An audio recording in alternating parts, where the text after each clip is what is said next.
జై చేనేత కొద్దిగా గట్టిగా ఢిల్లీ మనకు హైదరాబాద్ దాకా వినబడాలి. జై చేనేత. Thank you. మనం ఆకలితో ఉన్నటువంటి కేకలు మన హైదరాబాదులో కూర్చున్నటువంటి మన నాయకులకు వినబడాలని చెప్పేసి నేను తెలియజేస్తూ ఉన్నా. మరి ముఖ్యంగా ఈనాటి సమావేశానికి అధ్యక్షత వహిస్తున్నటువంటి పెద్దలు చేనేత ఐక్య వేదిక రాష్ట్ర అధ్యక్షులు రాపోలు వీరమోహన్ గారికి, అదేవిధంగా ఈ కార్యక్రమానికి వర్ధన్నపేట నుంచి విచ్చేసినటువంటి మాజీ శాసనసభ్యులు పెద్దలు వన్నాల శ్రీరాములు గారికి, అదేవిధంగా ప్రముఖ పాత్రికేయులు జర్నలిస్టులు పాషం యాదగిరి గారు, వారంటేనే చాలా విజ్ఞానం భాండాగారం వారు కూడా వారు కుర్మ కులానికి చెందినవారు. వాళ్ళేమో ఊళ్ళు నేస్తారు, ఉన్ని, మనమేమో నూలు నేస్తాం. కాబట్టి పెద్ద తేడా ఏం లేదు వారికి. అదేవిధంగా ఈ కార్యక్రమాన్ని ఇక్కడ ఆర్గనైజ్ చేస్తున్నటువంటి మేడం రామకృష్ణ గారు, పులిపాటి వెంకటేష్ గారు, రామలింగేశ్వర్ కాంబ్లే గారు, కోట నరసింహ గారు, అదేవిధంగా నాతో హైదరాబాద్ నుంచి విచ్చేసిన ఎర్రమాద వెంకన్న గారు, వీరస్వామి గారు, ఒక్కసారి లేవండి, ప్రొఫెసర్ వీరస్వామి గారు, మన కాకతీయ యూనివర్సిటీ ప్రొఫెసర్, వారికి మాట్లాడే అవకాశం రాలేదు, మీరు ఏమనుకోవద్దని చెప్పి పరిచయం చేస్తున్నా. అట్లనే చెన్న శ్రీకాంత్ గారు, శ్రీకాంత్లు, సో వారు మా బీసీఎఫ్లో మెంబరు, వారు కూడా మాట్లాడే అవకాశం లేదు, వారికి కూడా స్వాగతం. అదేవిధంగా జిల్లా నరేందర్, అదేవిధంగా ఈ కార్యక్రమంలో పాల్గొంటున్న సోదరి మాజీ మున్సిపల్ చైర్పర్సన్ రమాదేవి గారు, అదేవిధంగా యనగందుల కృష్ణవేణి గారు చాలా దూరం నుంచి ఇక్కడ వచ్చారు. మరి వేదికపై ఉన్నటువంటి చాలామంది పెద్దలకు, వేదిక ముందు ఉన్నటువంటి సోదరిమణులకు, సోదరులందరికీ కూడా నా యొక్క నమస్సుమాంజలు. ముఖ్యంగా గత 2 నెలల నుంచి మేము ఈ చేనేత సమస్యల పైన పోరాటం చేస్తూ ఉన్నాం. మా బీసీ ఇంటలెక్చువల్ ఫోరం అనేది, బీసీ మేధావుల ఫోరం అనేది సాధారణంగా మేము బీసీలకు సంబంధించిన సమస్యల గురించే మాట్లాడుతున్నాం. కానీ ఈ రాష్ట్ర ప్రభుత్వం ఎప్పుడైతే టెస్కోను, అంటే మనం ఏదైతే వస్త్రాలు నేస్తామో ఆ నేసిన వస్త్రాలు మనము ఒక సంస్థ ఉంది, గతంలో ఆప్కో అంటుండ్రు, ఇప్పుడు టెస్కో అంటుండ్రు, వాళ్ళకు మనము అమ్ముతాం. వాళ్ళు ఇంటర్నల్గా ప్రభుత్వ పరంగా వాళ్ళు అమ్ముకుంటారు. కానీ ఈ ప్రభుత్వము అధికారంలోకి రాకనే మొదలు చేనేతల కొరకు అనేకమైన కార్యక్రమాలు ప్రకటించింది. కామారెడ్డి డిక్లరేషన్ అని చెప్పి 21 హామీలు ఇచ్చి ఒక్క హామీ అమలు చేయలే. చేనేతలకు సంబంధించి కూడా చేనేత మొగ్గాలు కానీ ఇతరత్ర మేము ఇస్తాము, 90% సబ్సిడీ ఇస్తామని చెప్పింది. 90% దేవుడేరు, కానీ ₹1 కూడా వాడు ఎవరికి వచ్చినోడు కాదు. అట్లనే మేము క్లస్టర్లు ఏర్పాటు చేస్తాం, పవర్లూమ్ క్లస్టర్స్, ఇక్కడ నారాయణపేటలో ఈ ఉమ్మడి మహబూబ్నగర్లో చేస్తామన్నారు, అవన్నీ మర్చిపోయింది. పోనీ మీరు చేయకపోతే కానీ ఉన్న వ్యవస్థను నాశనం చేసి కాంట్రాక్టర్ల కొరకు దోచిపెడుతున్నారు. ఈ రాష్ట్రంలో మేము ఏ పార్టీకి సంబంధించిన వాళ్ళం కాము, అన్ని పార్టీలను ఇక్కడ విమర్శిస్తాం, మీరేమనుకోవద్దు. కాంగ్రెస్ వాళ్ళు ఎవరైనా ఉంటే బాధపడద్దు, దయచేసి అందరినీ కూడా విమర్శిస్తాం, మాకు ఏ పార్టీ సంబంధం లేదు. కాంగ్రెస్ వాళ్ళు మన టెస్కోకు ఆర్డర్ ఇవ్వాల్సింది పోయి ఎవరో మఫర్లాలని గుజరాత్ కంపెనీకి 550 కోట్లకు మన వస్త్రాలను వాళ్ళ ద్వారా కొని పాఠశాలలకు పిల్లలకు బ్లాంకెట్స్ కానీ స్కూల్ డ్రెస్సులు కానీ వాళ్ళు సప్లై చేస్తారంట. ఇప్పటి వరకు వస్త్రాలన్నీ మనం నేసినాం, మన ద్వారా టెస్కోకు పోతే టెస్కో నుంచి ఈ స్కూళ్ళకు కానీ కాలేజీలకు కానీ పోయినాయి వస్త్రాలు, ఇవాళ మఫర్లాల నుంచి వస్తున్నాయి. అయ్యా నువ్వు తెలంగాణకు ఎందుకు తెచ్చుకున్నాం మనం? మా ఉపాధి పెరుగుద్ది, ఉద్యోగాలు వస్తాయనుకుంటే ఉన్న ఉద్యోగాలు ఊడగొట్టే కార్యక్రమాలు పెట్టుకున్నారు. అప్పటి నుంచే మేము ఈ రంగంలోకి రావడం జరిగింది. మొదటిసారిగా ఒక రౌండ్ సమావేశం పెట్టినాం. తర్వాత మన వాళ్ళు కొంతమంది కోర్టుకు వెళ్ళి స్టే తీసుకొచ్చిండ్రు. స్టే చేస్తే కూడా వాళ్ళు ఏమన్నారు, ప్రభుత్వాలు లేలే వీళ్ళ దగ్గర నేసే సామర్థ్యం లేదు, కాబట్టి మేము ఎంత చేస్తారో అంత తీసుకుంటాం, మిగతాది మాత్రం మఫత్లాల్ లాంటి ఫ్యాక్టరీల నుంచి కొని వీళ్ళకు హాస్టళ్లకు వీళ్ళు సప్లై చేస్తారంట. ఇప్పటి వరకు సంయుక్త ఆంధ్రప్రదేశ్లో ఎవరు చేయలే. తెలంగాణ రాష్ట్రం తెచ్చుకొని సాధించుకున్నది ఏంటంటే మన పొట్ట కొట్టించుకుంటున్నాం వీళ్ళతోటి, పాలకులతో. అంతకంటే గొప్ప మనం చేసిందేం లేదు. ఇవాళ చాలామంది సమస్యలు చెప్పారు, ఇవాళ కొత్త కాదు. నేను 2011లో హ్యాండ్లూమ్ కమిషనర్ ఉన్నప్పుడు కూడా అప్పుడు ఉన్నటువంటి చీఫ్ మినిస్టరు ఒక 2 రోజులు సభ పెట్టిండు. ఆ రోజు కూడా ఇవే సమస్యలు వచ్చినాయి. కాకపోతే కొంత తీరినాయి, కొంత తీరలేదు. కానీ ఇప్పుడు వస్తే మటుకు సమస్యలన్నీ ఇంకా వీళ్ళు ఎక్కువగా పెంచి పెద్ద చేస్తున్నారు. దీనికి కారణం ఏంటి అంటే మన గురించి మాట్లాడే నాయకులు అసెంబ్లీలో లేరు, పార్లమెంట్లో లేరు. మన నాయకులు కూడా ఇప్పుడు ఉన్నటువంటి నాయకులు కూడా ఏదో ఒక రాజకీయ పార్టీలో చేరి వాళ్లకు మద్దతు తెలిపే వాళ్ళే తప్ప వాళ్ళకు కూడా స్వతంత్రం లేదు, వాళ్ళు కూడా స్వతంత్రంగా మాట్లాడలేదు. మరి ఇట్లాంటి పరిస్థితుల్లో ఈ చేనేత సమస్యలకు పరిష్కారం ఏంటి? మనం ఎట్లయితే సాధించుకుంటాం? ప్రజాస్వామ్యంలో ఒకటి గుర్తుపెట్టుకోండి, అడగద్ది ఎవ్వరు కూడా మనకు అన్నం పెట్టరు. మనం పోరాటం చేస్తూనే ఏదైనా సాధించుకుంటాం. ఇవాళ పెద్దలు మాట్లాడుతూ చాలా చెప్పారు. చేనేత దాంట్లో 4-5 గ్రూపులు ఉన్నాయి. నిజమే, మనుషులు అన్నప్పుడు గ్రూపులు 100% ఉంటాయి. కానీ సమస్యలు వచ్చినప్పుడు అందరూ ఏకం కావాల్సినటువంటి అవసరం ఉంటుంది. ఆ అవసరం వచ్చింది ఇప్పుడు, కానీ ఏకం కావడానికి చాలామంది పెద్దలకు ఇష్టం లేదు. మనం కోరేది ఏంటంటే నిజంగా కార్మికులు ఎన్ని ఉన్నాయండి తెలంగాణలో? 50,000 మగ్గాల కంటే ఎక్కువ లేవు ప్రభుత్వ లెక్కల ప్రకారం. 50,000 మగ్గాలను కూడా మనము రక్షించుకోలేనటువంటి దైన్య పరిస్థితుల్లో ఉన్నాం. ఇవాళ తెలంగాణలో జనాభాలో తీస్తే జనాభాలో 3.7% మొత్తం చేనేత కులాలు. ఒక్క పద్మశాలే 3.4% ఉంటుంది. అంటే 13,25,000 మంది జనాభా చేనేత కులాలు ఉంటే మన గురించి ఎవడు పట్టించుకోడు. 1,00,000 జనాభా లేని వెల్మలు వచ్చి అసెంబ్లీలో 13 మంది ఉన్నారు. 13,25,000 జనాభా ఉన్న చేనేత కులాల వాళ్ళు అసెంబ్లీలోకి వెళ్తే 2 ఉన్నారు. ఇప్పుడు గత అసెంబ్లీలో ఒక్కరు కూడా లేదు. మరి మన జనాభా ప్రకారం తెలంగాణలో అసెంబ్లీలో 5 ఉండాల్సిన సభ్యులు. ప్రతి 3 లక్షల మందికి ఒక ఎమ్మెల్యే ఉంటాడు ఇప్పుడున్న జనాభా ప్రకారం. మరి మనం 14 లక్షల జనాభా సుమారు ఉందంటే 5 సభ్యులు ఉండాలి. ఏమైందండి? ఎక్కడ పోయిండు? మనమేమో ఓటేసేటప్పుడు నోటుకో బీరుకో బిర్యానీకో అమ్ముడుపోతే ఇదే పరిస్థితి దాపురిస్తుంది. ఇవాళ చేనేత మీటింగ్ మనం పెట్టినాం గద్వాల అంటే ఇక్కడ ఒక 1000-2000 మంది చేనేత కార్మికులు వచ్చి ఉంటే ప్రభుత్వాలు భయపడతాయి. ఎందుకు అంటే అరే చేనేతలు నిజంగా కూడా ఆర్గనైజ్ అవుతారు, వాళ్ళకు రేపు తెల్లారి మనం ఓటేయకపోతే మా బతుకులు ఉండవని చెప్పేసి వాళ్ళకి భయం వస్తుంది. మనము మీటింగ్లు పెట్టినప్పుడు ఎక్కడి నుంచో మేము వచ్చి ఇక్కడ మీరు స్పందించకపోతే ప్రభుత్వాలు ఏం ఆలోచిస్తాయి?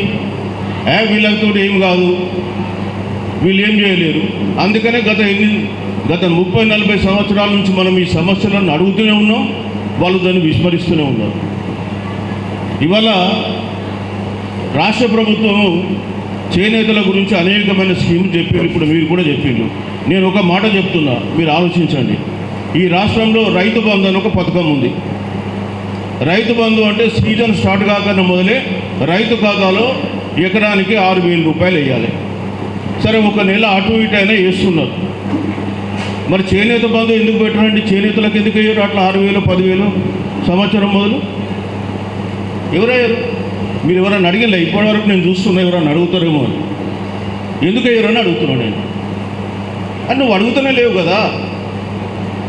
నువ్వు రైతు అయితే చేస్తావు, రైతులు కూడా ఇవ్వడానికి రైతు నేను చెప్తా. అది కూడా ఇవాళ ఈ రాష్ట్రంలో భూమి ఎవరి చేతిలో ఉంది? భూమి ఒక రెడ్డి కమ్యూనిటీ తీసుకుంటే వాళ్ళు జనాభాలో 4% ఉంటే 15% భూమి వాళ్ళ దగ్గర ఉంది. కాబట్టి వాళ్ళ కొరకు వాళ్ళు వేసుకుంటారు, పాలకులు వాళ్ళు కాబట్టి. మరి మనం పాలకులం కాం కదా, మనకెవడేస్తాడు రైతు బంధు? మన చేనేత బంధు. మనకు రైతు రుణమాఫీ కొరకు ఇదే రేవంత్ రెడ్డి 25,000 కోట్లు అప్పు తీసుకొచ్చి రుణం ఇచ్చిండు 2 లక్షల వరకు. మరి మనకెందుకండి 50 కోట్ల కొరకు ఎన్ని రోజులు పెట్టిండండి? 50 కోట్లు ఇవ్వడానికి 2 సంవత్సరాలు తిప్పుకున్నాడు. అది ఇప్పుడు మనం గొప్ప ఘనకార్యంగా చెప్పుకొని తిరుగుతున్నాం. ఇవాళ కేంద్ర ప్రభుత్వం కూడా ఉంది. కేంద్ర ప్రభుత్వం 2014 నుంచి 24 వరకు 25 వరకు 11 సంవత్సరాలల్లా బ్యాంకుల నుంచి అప్పులు తీసుకొచ్చి రుణాలు కట్టినటువంటి పారిశ్రామికవేత్తలకు 16,35,000 కోట్ల మాఫీ చేసి, ₹1 కాదు, ఎంత చెప్తున్నా, 16,35,000 కోట్ల మాఫీ చేసిన కేంద్ర ప్రభుత్వం చేనేతలకు ఎంత బడ్జెట్ పెడుతుందండి? చేనేతలకు రుణమాఫీ చేయకూడదా? వాళ్ళ బడ్జెట్ ఈ సంవత్సరం, కేంద్ర ప్రభుత్వ బడ్జెట్ ఈ సంవత్సరం 53,40,000 కోట్లు, 47,000 కోట్లు యాక్చువల్ ఫిగర్. 53,47,000 కోట్ల బడ్జెట్ పెడితే చేనేతకు ఇచ్చింది 200 కోట్లు.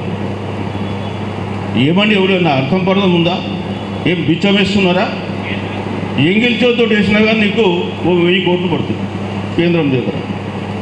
53,00,000 కోట్ల 47,000 కోట్ల బడ్జెట్లో చేనేతలకు 200 కోట్లు పెడతావా?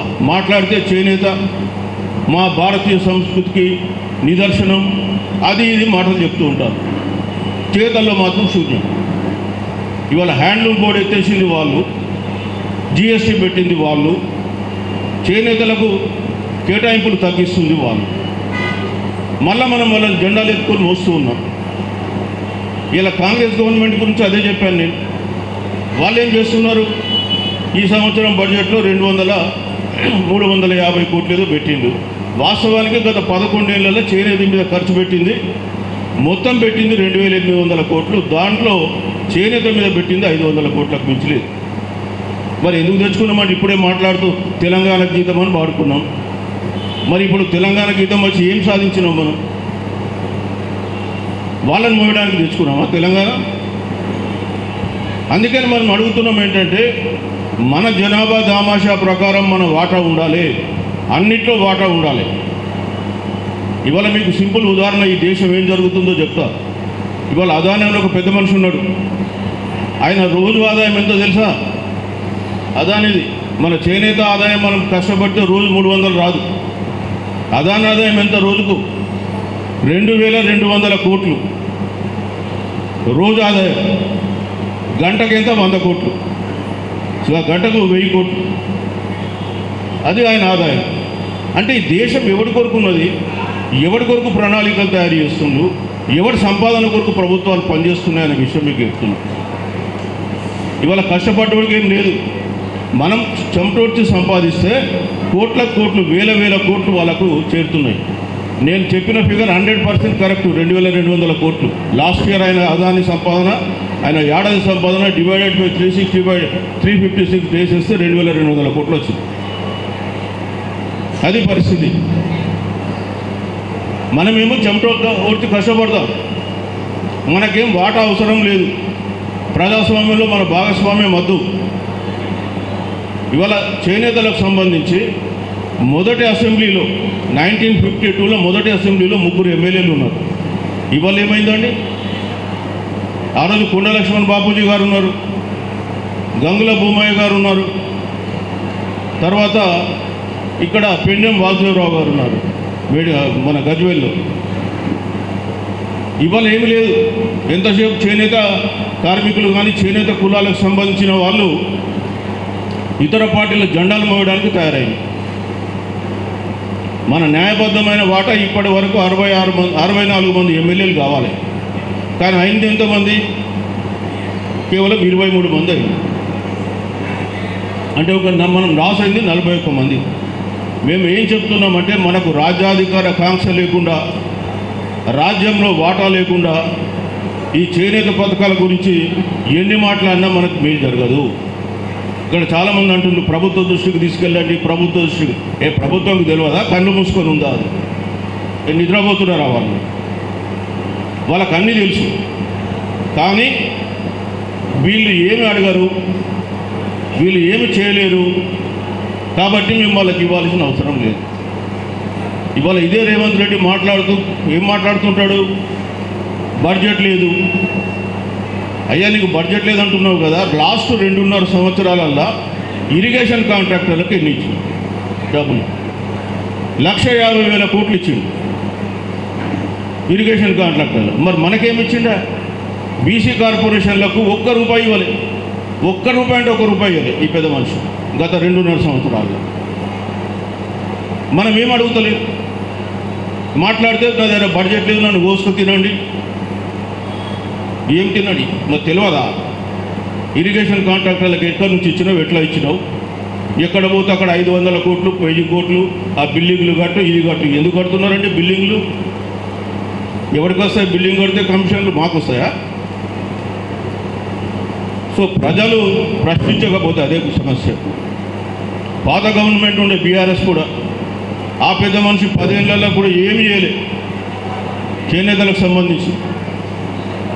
ఆయన కూడా ఎంబీసీ కార్పొరేషన్ పెట్టిండు, వెనుకబడ్డ కులాల కార్పొరేషన్ అని పెట్టి అందులో 35 కులాలు చేసి వాళ్ళకు 3,800 కోట్లు కేటాయించి ఖర్చు పెట్టింది 19 కోట్లు. అంటే సీఎం ఆఫీస్లో రోజు చాయ్ బిస్కెట్లు తింటారు, దాని ఖర్చు కూడా 19 కోట్లు అవుతుంది ఏడాది. వాళ్ళ పూర్తో కూడా ఇలా బతుకులేదు. ఇక ఈ పెద్ద మనిషి అయితే రూపాయి కూడా ఇవ్వాలి, రూపాయి కూడా ఇవ్వాలి, 19 కోట్లు. అందుకని మీకు చెప్పేది ఏంటంటే, మనం రాజ్యాధికారంలో మన ఎమ్మెల్యేలను మనం కూర్చోబెట్టుకోకపోతే మనకి ఇదే గతి పడుతుంది. రెండోది, మన గొంతు గట్టిగా వినిపించకపోతే ఏ ప్రభుత్వాలు కూడా దిగిరావు. ఒక దగ్గర మీటింగ్ పెడుతున్నామంటే అక్కడ ఉండే చేనేత కార్మికులు, చేనేత కళాకారులు అందరూ స్వచ్ఛందంగా తరలి వస్తే ప్రభుత్వాలు భయపడతాయి. ఇవాళ మీరందరూ పోయి ప్రభుత్వానికి విన్నవించండి అంటే ఎవ్వడు విన్నవించినా వినడు. ఎందుకంటే మీ దగ్గర ఐక్యత లేదు, మీరు పోరాటం చేసే యోధులు కాదు. మీకు ఎందుకైనా డబ్బులు ఇవ్వాలి, ఎందుకైనా మీకు కాంట్రాక్ట్లు ఇవ్వాలి, ఈ ఆలోచన వస్తుంది. కాబట్టి మీకు కోరేది ఏంటంటే మనం ఐక్యం కావాలి. ఇప్పటికైనా ఒక మీటింగ్ అంటే మనం ఆ రోజు పని అనుకోనైనా రావాలి, మన ఐక్యతను మనం నిరూపించుకోవాలి. అప్పుడే మనకు ప్రభుత్వాలు దిగొస్తాయి, మనం సాధించుకుంటాం. ఇక ముందు కూడా మీరు ఏంటంటే ప్రభుత్వానికి విన్నవించండి అనే మాట మాట్లాడడం మానేయండి. నా ఉద్దేశం ఏంటంటే మనం ఈ బానిస మనస్తత్వం నుంచి బయటపడాలి. వాడిని అడక తినే మాట మాట్లాడకూడదు. మరి వాడేందంటే ఇచ్చేది, జనాభాలో నేను 4% ఉన్న వ్యక్తిని 1% లేని వ్యక్తి దగ్గర పోయి నువ్వు అడక తిండేది. 56% ఉన్న బీసీలు 1% లేని దగ్గర పోయి అడక తిండేందా? ఇదే ప్రజాస్వామ్యం అంటే? ఇదేనా మనం చేసేది? ఆ బానిస మనస్తత్వం పోవాలి. మనం ఎందుకు రూలర్లం కాకూడదు, మనం ఎందుకు ఆ సీట్ను అయితే ఆక్యుపై చేయకూడదు, ఆలోచన మనం తెచ్చుకోవాలి. నిన్నగా మనం ఒక దగ్గర డిస్కషన్ జరిగింది, మీ బీసీలకు రాజ్యాధికారం ఇస్తే మీరు నిజంగా పేదరికం నిర్మూలిస్తారా? 100% నిర్మూలిస్తామని చెప్పి మీరు ఇవ్వండి. 80 ఏళ్ళ నుంచి మీరు పాలిస్తున్నారు, మీరు ఏం చేసిందాగా? మీరేడా మా తలరాత రాసేది? 56% ఉన్న మేము మా తలరాత మేము రాసుకుంటాం. పేదరికం పోకపోతే పోని కాక, కానీ ఆ నిర్ణయాధికారం మాకు కావాలి. అందుకనే మనం కోరేది ఏంటంటే మొదలు ఈ బానిస మనస్తత్వం బయట పెట్టండి, పడేయండి, రాజ్యాధికార కాంక్ష తీసుకురండి. మనం ఈ సమైక్యంగా ఉండి పోరాటం చేయాలనే ఉద్దేశంతో మేము మొన్న చౌటుప్పల్లో సభ పెట్టినాం, ఇవాళ గద్వాలో పెట్టినాం, మొన్న ఒక రౌండ్ టేబుల్ కాన్ఫరెన్స్ పెట్టినాం. రాబోయే కాలంలో ఇంకా చేనేత క్లస్టర్లలో అంతటా పెడతాం. మనం ఐక్యంగా ఉండి పోరాటం చేయగలిగితే ఏ ప్రభుత్వం కూడా దిగి రాకుండా ఉండదు. మన ఓట్లతో వాళ్ళు సీట్లు వెళ్తుండ్రు, ఆ విషయం గుర్తుపెట్టుకోండి. మనం ఓటు వేయకపోతే సీట్ ఉండదు. కాబట్టి మీకు చెప్పేది ఏంటంటే, ఈ చేనేత సభ ద్వారా చేనేత హక్కులు సాధన రావాలంటే రాజకీయంగా మన వాటా మనం సాధించుకోవాలి. అప్పుడే వీళ్ళు మనకి దిగొస్తారని చెప్పి తెలియజేస్తున్నా. మీరు ఆ దిశలో వెళ్ళండి. నాయకులు చాలామంది డయాస్ మీద కూర్చున్నారు. మనకు ఎన్నికలు కూడా కోఆపరేటివ్ ఎన్నికలు ఎందుకు పెడతలేరంటే, కేవలం వీళ్ళు ఎన్నికలు గెలిస్తే రేపు తెల్లారి మా మీద ప్రెషర్ పెడతారు, రాజకీయంగా ఎదుగుతారని చెప్తున్నారు. కాబట్టి మనం ఎన్నికలు పెట్టాలని డిమాండ్ చేస్తూ మరి రాబోయే కాలంలో ఈ పోరాటాన్ని ఉధృతం చేయాలని చెప్పి కోరుకుంటూ నాకు ఈ అవకాశం కల్పించిన ఆర్గనైజర్స్కు ధన్యవాదాలు తెలుపుతూ సెలవు తీసుకుంటున్నాను. Thank you.